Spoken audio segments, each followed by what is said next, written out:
Pemirsa, Universitas Hasanuddin Makassar kembali menjadi rujukan dalam strategi kerjasama internasional dan industri. Kali ini Politeknik Kesehatan Yogyakarta melakukan benchmarking untuk mempelajari langkah-langkah Unhas dalam pengembangan dan pengelolaan kerjasama. Berikut liputannya untuk Anda.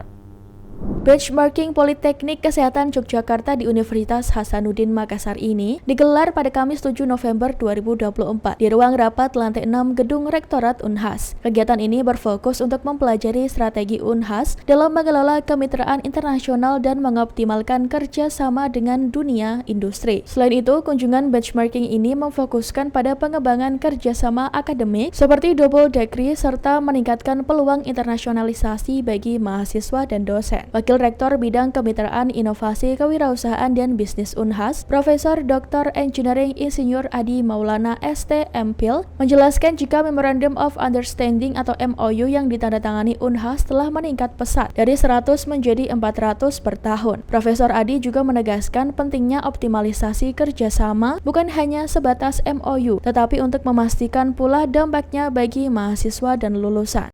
Jadi alhamdulillah hari ini kita dikunjungi oleh Direktur Poltekkes Yogyakarta, ya.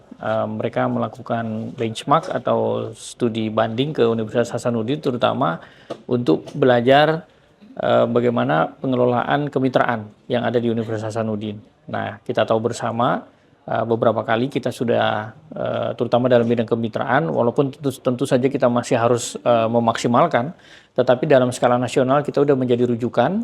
Itu dibuktikan dengan di tahun 2023 dan di tahun 2024 kita mendapatkan anugerah kerjasama internasional nomor 2 di Indonesia, dan tentu itu menjadi rujukan. Nah, oleh karena itu direktur dengan 12 tadi wakil direktur, kemudian dengan jajaran beberapa dosen, mereka datang ke Unhas untuk belajar bagaimana pengelolaan kerjasama, baik itu kerjasama dalam negeri, kerjasama dunia usaha, dunia industri, dan utamanya kerjasama internasional.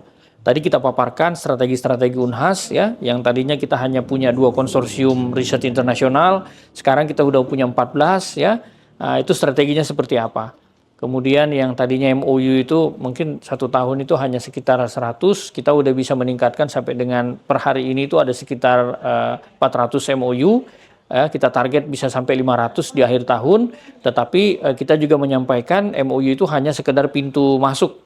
Yang paling utamanya adalah optimalisasinya, gitu. Nah, itu yang mereka juga belajar bagaimana mengoptimalisasi, ya, follow up daripada MOU yang sudah ada. Direktur Politeknik Kesehatan Yogyakarta Dr. Iswanto SPD MKes beserta 12 jajaran Poltekkes Yogyakarta yang hadir menyatakan jika strategi yang diterapkan Unhas sangat menginspirasi dalam membangun kerjasama yang memberi nilai tambah untuk lulusan yang kompetitif di dunia global. Sudah banyak bercerita tentang bagaimana membangun kerjasama, kemudian untuk mengembangkan Universitas Hasanuddin ini menjadi luar biasa ternyata prestasi-prestasi dan strategi-strategi di dalam membangun kerjasama, terutama juga kerjasama di luar negeri, ya, dengan berbagai bentuk, ya. Dan ini menjadi kebanggaan Indonesia, saya kira, ya, karena Unhas menjadi punya mimpi menjadi 100, ya, QS-nya untuk di internasional, dan tadi bagaimana cara strateginya sudah kita dapatkan sehingga ini sangat menginspirasi dan memotivasi bagi kami Poltekkes Kemenkes Yogyakarta yang tentunya merupakan UPT Kemenkes yang fokusnya pada vokasi dan profesi bidang kesehatan. Tapi kita dapat memetik banyak hal terkait dengan pengembangan kerjasama. Usai melakukan penandatanganan MOU antara Unhas dan Poltekkes Yogyakarta, dilakukan pertukaran cenderamata. Keduanya berharap kegiatan benchmarking ini dapat menjadi awal kolaborasi dan pengembangan kualitas di kedua institusi.